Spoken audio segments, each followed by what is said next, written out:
Chapter 4 From an Elegy Written in a Country Churchyard.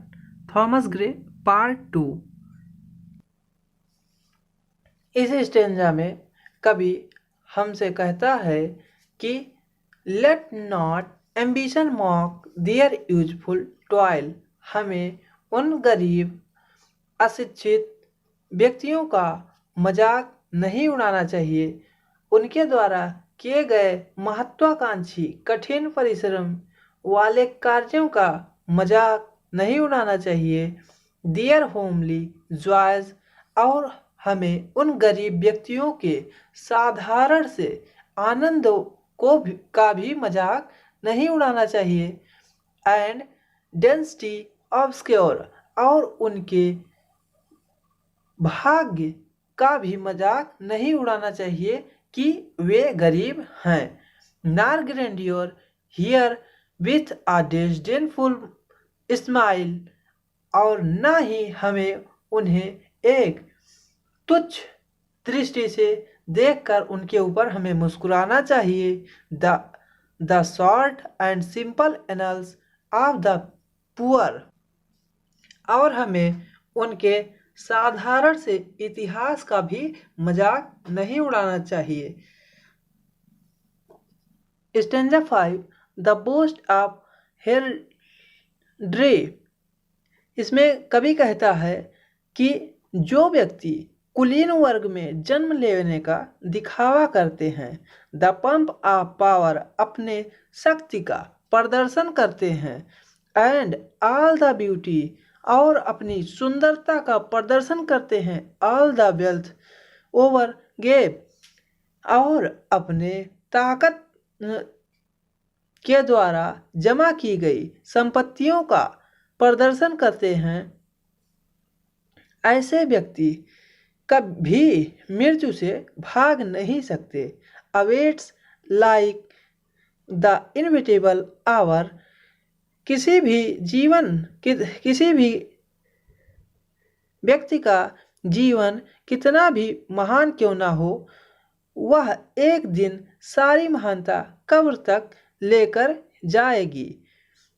The path of glory lead but the grave, अतः मृत्यु सभी को आनी निश्चित है, सबका अंत समान है। इसलिए महान व्यक्ति को गरीब तथा साधारण व्यक्तियों का तिरस्कार की दृष्टि से नहीं देखना चाहिए। सेंट्रल आइडिया इस चैप्टर में बताया गया है कि in this poem LG the poet Thomas Gray is sitting in a country churchyard in evening। इस शोक गीत में कवि थॉमस ग्रे एक कब्रिस्तान में शाम के समय बैठे हुए हैं। आगे है where the poor villagers lie buried in their small graves, जहाँ पर उस गांव के असभ्य गांव वाले अपने अपने कब्र में लेटे हुए हैं।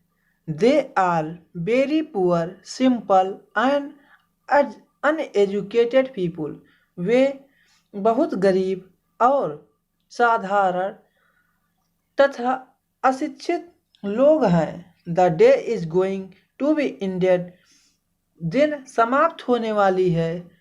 The everlasting, so he advised the people not to be proud of their noble birth, wealth, power and beauty।